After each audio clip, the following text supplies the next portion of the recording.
Okay. Good morning. How are you? Hi, Christy.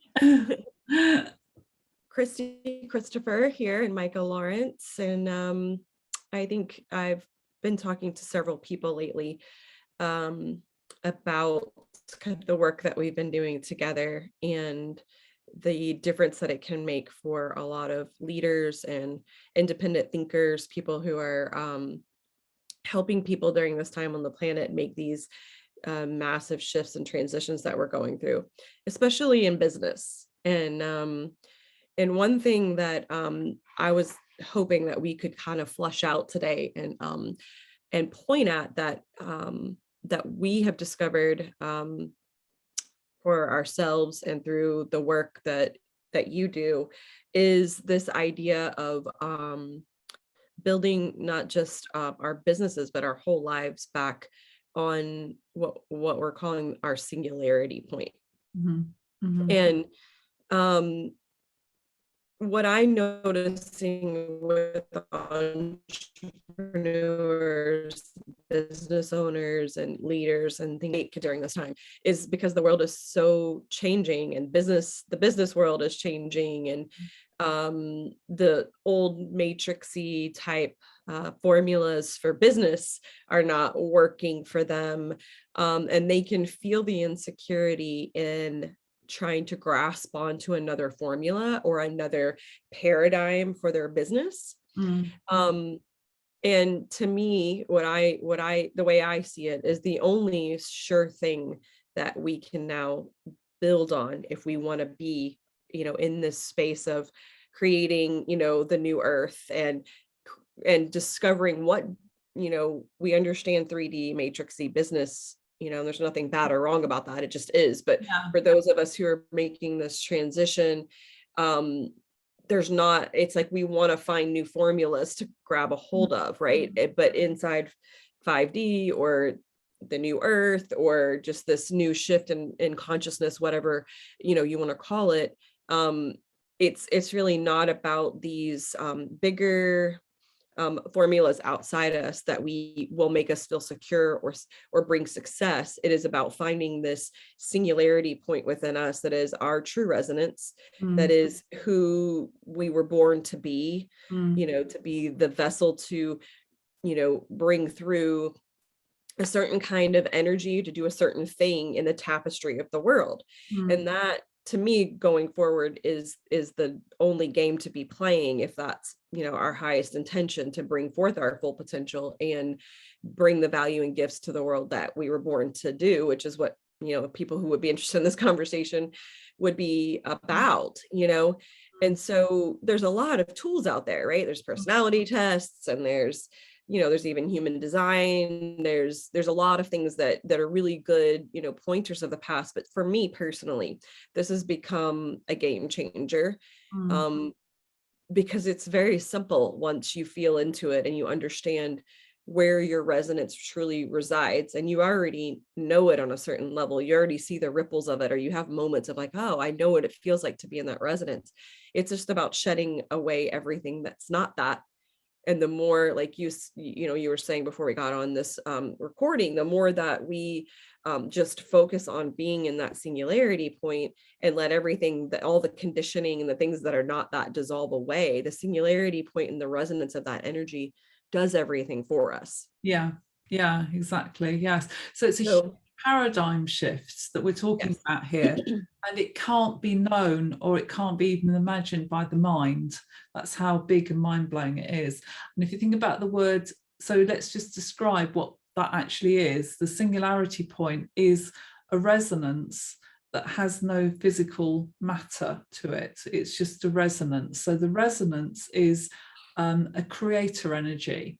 And if you want to make it even more specific, it's a small spark of the divinity in all of us. So Mhm, it comes from the absolute. So when mhm, we talk about the matrix, what we're talking about is the relative, so the electromagnetic sphere. So we're all in relationship with each other. So I'm different to you. I'm cleverer than you. I'm richer than you. I'm smaller than you. Whatever that is, we're always in relationship with each other, and that's how we know who we are in the Matrix version of us, you know, because it's the character in time and space. So formulas are basically things that other people have done that have created the success for them. And that's the only kind of track that we can kind of go down when we are looking to bring out, like, for example, you have an idea. How do you you know, manifest that idea? You know, do you know, are you, what do you have to do? What handles do you have to turn in order to create that idea into a physical thing? What are the 12 steps? Yeah, exactly. And now, so for me, this, like you described, the simple way is to return back to our singularity point, which is the divine spark, and let the super consciousness, which is, so that divine spark is connected to the absolute, which is everything, and it's the quantum field. Some people call it God, some people call it the quantum field, some people call it absolute, where the absolute then can communicate through that singularity point and then create whatever needs to be created from that point. And all we have to do is get out of the way and let it happen. Now, how does that work in reality, right? So how do we get to that point? Well, the first thing is to recognize there is a singularity point within us. So if we kind of meditate and we can get beyond our thoughts and our emotional feelings and see what precedes it. So there's a low hum in all of us, you know, so maybe we can sit for a moment and just feel into that. So if we sit quietly, and I'm going to hold a space and see what you feel when you go beyond your thoughts, beyond your physical feelings and beyond your emotional feelings. There can be something that precedes it. It's an energy that makes everything happen in your life. It's the singularity point within our beingness. It's your being.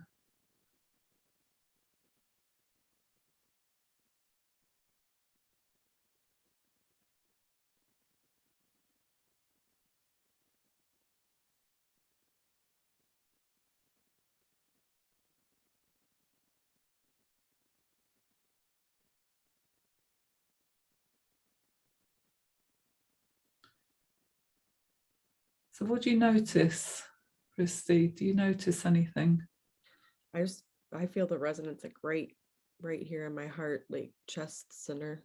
So another way to describe it is it's the constant within us. Like everything changes in our lives. Our bodies change, our thoughts change, our energy, emotions change, our energy changes, our relationships change, our possessions change, our world around us changes, but that's the one thing that's always there, and it never changes, and it's like the constant.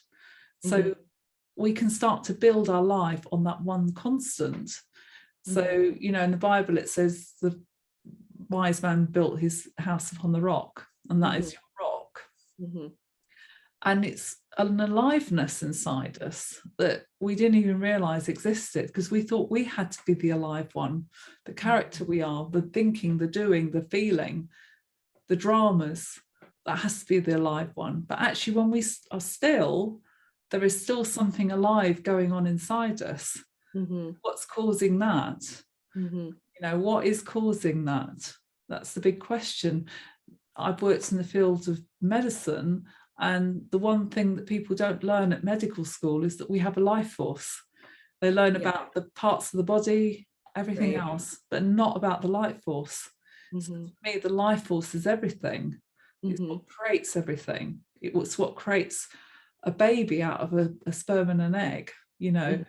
So why not align to that? My understanding of this resonance is that the divine spark is a different flavor for everyone. So my flavor is different to your flavor. So therefore my natural sort of what will naturally come out of me will be something different to what naturally comes out of you, you know. And it's like we literally have to get out of our own way. Now, it doesn't mean we have to then just do nothing, but it's about aligning our thoughts, our feelings, everything to that resonance, and listening to what it needs to do through us, in a sense. Now, where it gets tricky is that we've invested a lot of time and energy in our education, in our possessions, in our relationships, and in what I call the Great Awakening, a lot of people are finding that those things are falling away, or the things that seemed important in our lives suddenly lose their importance. So people are changing jobs, they're changing relationships.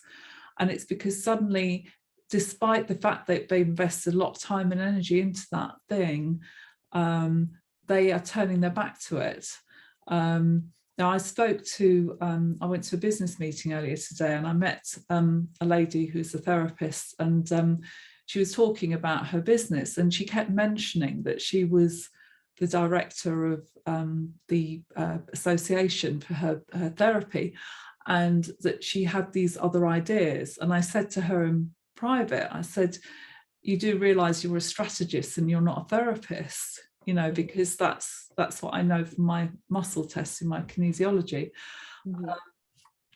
And she said, how did you know that? And I said, well, I just muscle tested it because, and she said, yeah, my whole thinking is not to be a therapist anymore, but actually to start organizing, you know, holistic therapy organizations and institutions that are based on truth and love, and not based on the old paradigms, you know, that block that, you know. So it's happening anyway, but we're here to support that and to validate it. And when the process that we can take people through is that we are neurally programmed by our ancestors and by our families and by our environment to keep acting and thinking in certain ways. And we've also got a past history of emotional memories that also keep us trapped in certain behaviours. So we talked about the consolation type behaviours, you know, where we behave in certain ways around certain people, and that keeps us trapped away, and it keeps us outside our singularity point.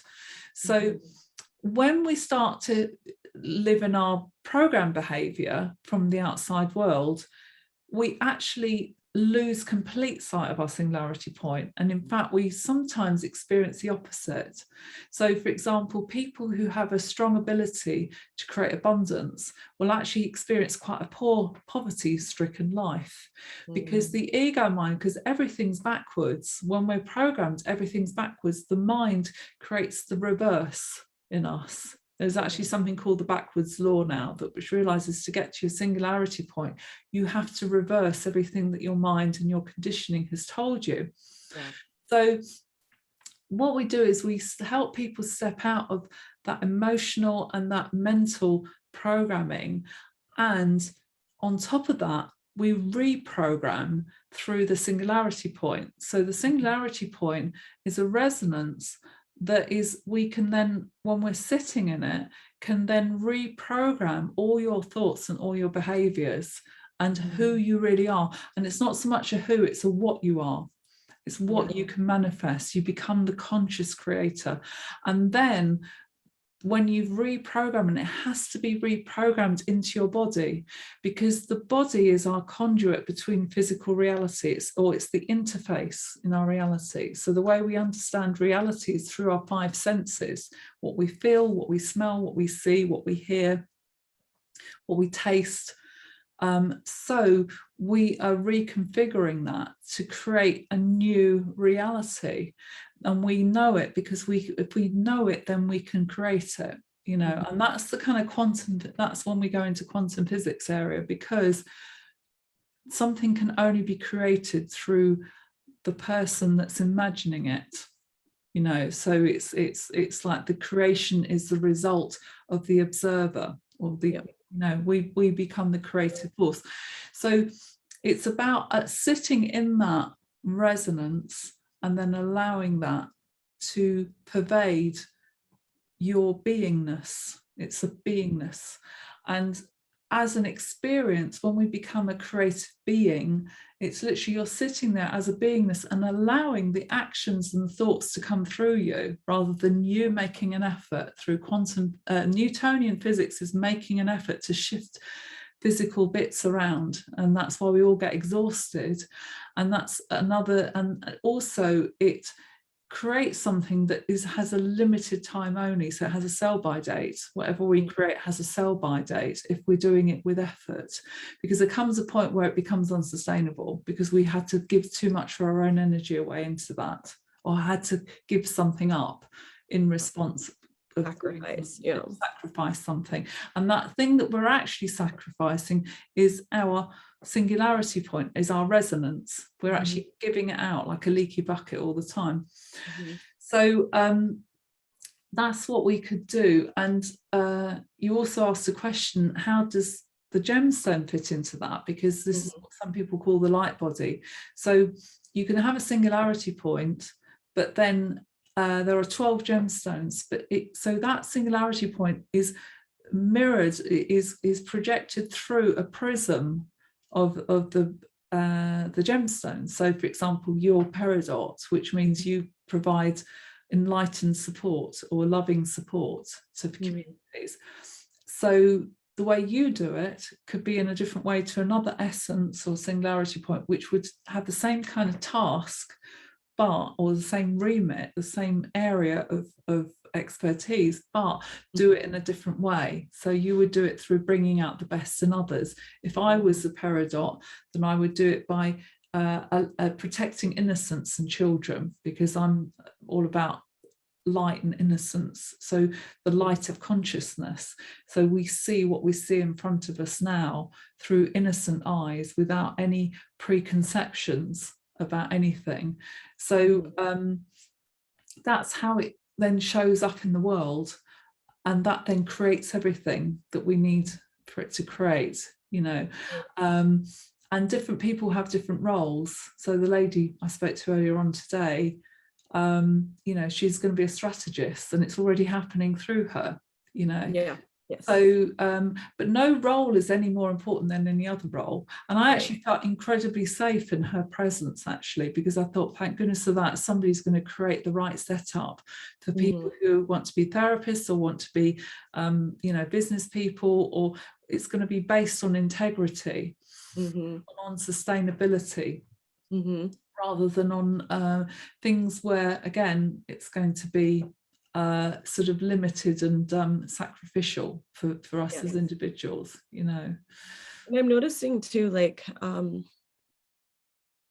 because when you spoke of her, I was thinking of just in general with entrepreneurs and business owners or therapists and those of us who are practitioners and stuff. A lot of times we think that we're building our business around that centralized energy that we are, by building it around our gifts. Like even our psychic gifts, if we have psychic gifts or, natural abilities and all of this. And again, my experience has been, it's not that, again, that's bad or wrong, but this is what we're speaking about is even before that. Yeah, exactly. It's before even those psychic gifts, those natural abilities, all of those are good and well, and they belong, and they will probably be a part of what we're doing, but this is still before that. Exactly, because what in the old paradigm is that we sell ourselves, and even something like so for example, let's call it psychic. That means somebody's being psychic for somebody else, which means if I'm psychic, I can read into your aura and read your timelines or something like that, and tell you whether your husband loves you, or I don't know, something like that. But it's but the point is that that's not going to be useful for anybody, because I'm doing something for you and I'm in relationship to you.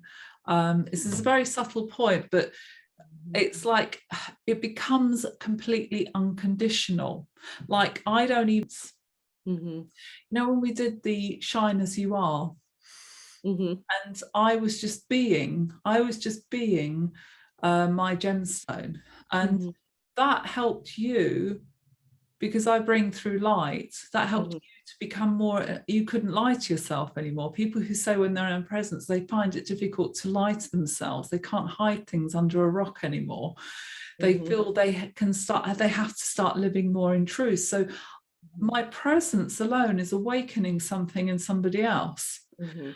And, things will still happen, like things will still be created, physical things will still be created, and um, stories will still be told, Mhm. but no longer with any conditions attached to it or in relationship with anyone else, because now we're going into the absolute rather than the relative. So the Mhm. nature of the way we interact will be in not codependent, but interdependent, Mhm. where we can appreciate each other and say, wow, you're amazing, and I feel very connected because we're all made of the same stuff.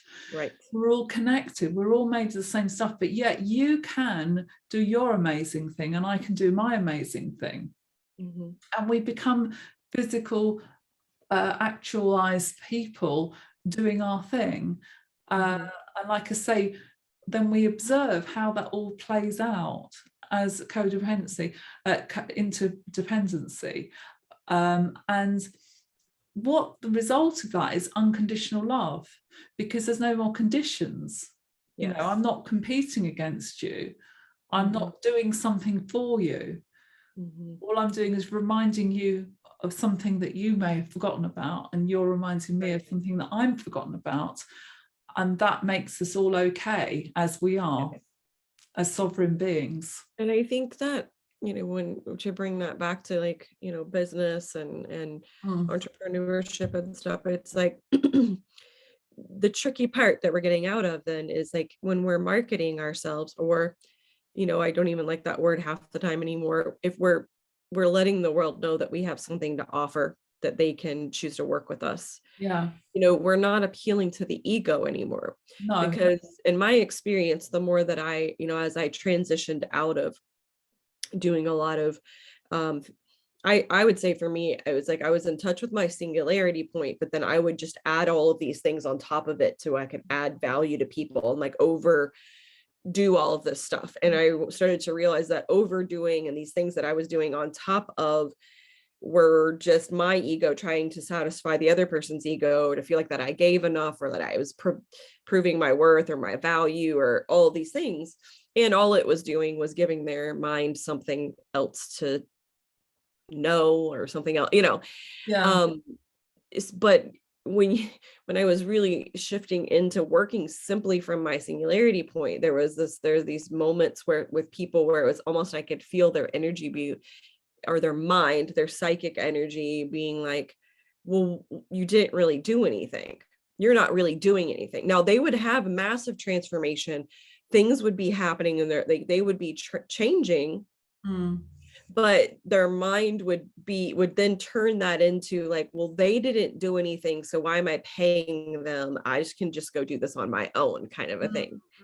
And Mm. I think that's something that we have to address here, because it's like, if we're marketing to appeal to somebody's ego, and then but we're providing something that's not that, Mm. then there's this discrepancy that happens. Whereas if we're coming from our singularity point and the energy that we provide, like for me, it's my singularity point is bringing out the value in other people. Mm. Well, my energy is doing that, right? But it's not really about me. Like you're saying, it's not about me being psychic for them. It's about me. My energy is activating and Mm. cultivating that value and bringing it out of them. Mm. And it is them with them, but it's owning that is what we're Yeah. doing a value exchange around. Yeah. And really owning that we're trying to bring people back to themselves. We're not trying to be the hero. We're not trying to be the guru. Yes. We're We're not showing trying to them. be Yeah. all of these things. Yes. we are literally holding that space in a level of frequency of energy that they can come back to their own selves within themselves Yeah, and sustain that now on their own. yeah, And that's what's on offer. I don't know if I'm articulating that correctly, but I'm yes, trying to get to the point of like, um, yeah, it's just it's a tricky for me, it was a tricky transition because my own mind was going, well, you really aren't doing anything. You didn't do all of the, you didn't give yeah. them the workbook and you didn't give them the, you didn't Mm, give all of these things, mm, mm. So Yeah, that's right. It's that because when you're in the absolute, you're going beyond a you and a me. It's like it's going into the us, the complete us. It's like where energy can flow seamlessly from one Mhm, person to another person, where suddenly there is no I know more than you know, or I'm better than you at something. It's suddenly you're opening a conduit between two seemingly separate people, where mhm, suddenly the unconditional love can flow, the mhm, light and the love can flow between you, so the way that I access that is I have to be in my heart, and what I ask my clients to do is also to be in their hearts, mhm, because the mind is a comparison tool. It's like duality. It's like saying this is good, this is bad, this is right, this is wrong, and it's maintaining the storyline. It's maintaining the character, the poor me, I'm broken, somebody needs to fix me. mhm, But when we are heart to heart, then suddenly that is where the singularity point can meet. That's where it can operate, mhm, because there is no other. It's unity consciousness. And mhm, so there is no other. It's like recognizing the unity within us all, and that's how we can then co-create the world, because what we're doing is birthing a new type of world based on that unconditional harmony that is what the life force is all about. The life force can come through and create, and that life force inherently creates balance, harmony. Nothing needs to be hidden. Everything is, light and love. But you saying those words sound very, what's the word, sort of like new agey, and I don't want to do that, but it's about, because then it means it's good rather than bad. It goes yeah, into duality again. mhm, So it's not even that. It's kind of, the only way I can describe it, it's kind of like can't be quantified by the mind. It's when yes, things happen, and it's what, again, in the Bible, they talk about the miracles, where miracles can happen. Because miracles can't happen in Newtonian physics, because the mind has not imagined that it's possible. So therefore it can't create it. mhm, But the moment we allow that super consciousness, which is coming from the quantum, which is the infinite field of possibilities, can come through. Sorry.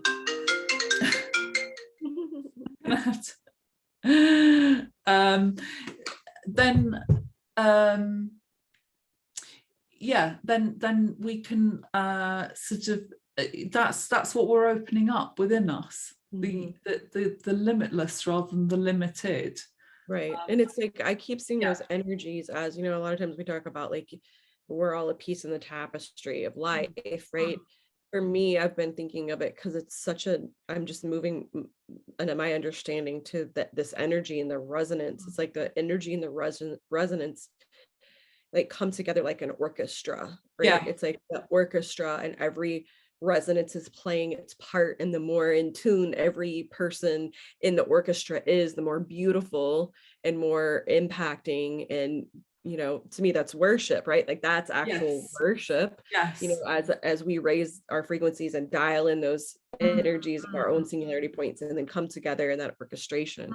mm. And then life gets more and more beautiful. Exactly, Yeah. exactly, Mhm. exactly that. And that's how we're going to experience it on a collective level, you see. So the only way we can access that as an individual, and the people who are now having these kind of conversations are the, in a sense, the pioneers who have now recognized that they're done with all the limited ways that we've Yes. tried everything out.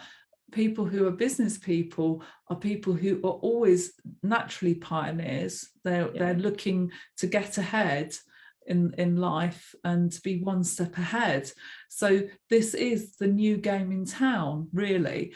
And so we as individuals are the ones that have to show the way, lead the way, and then we're creating the new world, the new platform on which it's the new paradigm. We're standing on the new paradigm, new foundation. The new foundation.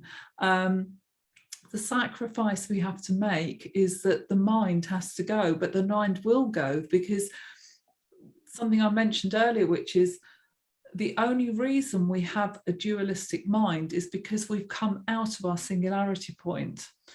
So it's a byproduct of stepping outside your singularity point. So it's like the natural authority, let's call it divinity, when we stepped out of our natural authority, divinity, your will is my will, then we go into mind. So the mind becomes the substitute God, or the substitute will of God, the substitute authority. And that's what keeps us in suffering, neurosis and limitation and separation. So it's a really big paradigm shift. And when people are ready, because the people who now have got the gumption to step into that are going to step into a completely new game, a new paradigm that cannot even be compared to the old one, you know, because and the way we are guided to that is, if we're very, very truthful with ourselves, what do we really want? We want peace, we want harmony, but not in a sappy way. We want it in a very expansive, very exciting, very it helps our soul to grow, you know, so it's not in a kind of bland, kind of comforting way. It's going to be exciting, it's going to be new, it's going to be ever changing, and life affirming and fulfilling, you know, all those things that we want. You know what we've talked about before, I just want to interject this here, because it's like, and this is why I feel like we're in this time period of the divine feminine really rising back up and getting healed and all of that. It is that finally coming to that place in life that we all, especially if we're feminine, but with the feminine in all of us, that have wanted from the beginning, which is this like romantic unfolding of a story, of a not knowing what's around the corner, of a trust, such a trust in God and in life, that there's actually surprise now, but not in a bad way, right? Where we don't know what's going to happen, but we can't wait to see what will happen. Yes. Yeah. That kind of excitement and I don't know if romance is the right word, but like kind of like magical. That's what romance is, because we all want romance, and we think it comes in the form of a boyfriend or a girlfriend, right?